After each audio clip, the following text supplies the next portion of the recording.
Most people think of natural gas when they're cooking. But natural gas is not only used to produce heat and electricity. Its main use is in manufacturing goods like glass, steel, and paint.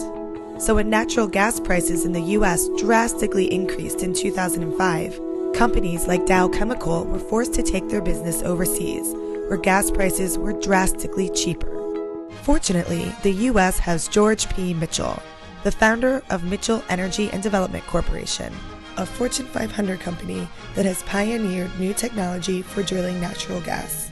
Mitchell's new drilling techniques, combined with hydraulic fracturing or fracking, make it possible to economically extract natural gas from shale rock. The Department of Energy now predicts gas reserves will grow by at least 20% over the next decade, securing a 100-year supply for our needs.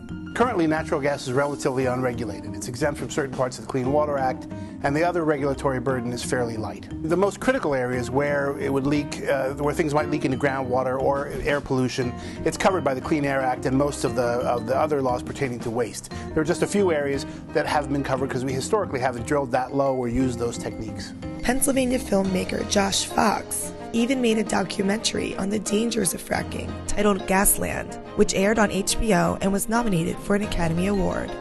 EPA has embarked on a new study of fracking, which will be released around 2014. Right now, we really can't know if it's completely safe or if it's quite dangerous.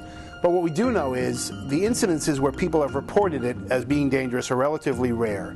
And we know that natural gas is a much cleaner burning fuel than coal or any of the other fuels we could use to generate electricity. In December, the Sierra Club's Director of Global Warming and Energy, David Hamilton, even endorsed the use of natural gas. There are fuels that emit a lot less carbon and contribute a lot less to global warming than coal. It is a plain fact. But aren't they more expensive? I don't know. Gas is last week the Energy Information Administration just doubled our gas reserves, and it's at a very, very low point for what most analysts believe is going to be a very long time. Unfortunately, cheaper natural gas means more competition for wind and solar energy, and environmentalists are now changing their tune. Regulation can certainly solve certain problems, but regulation is not a panacea. Regulation can also cause other problems that are called unintended consequences.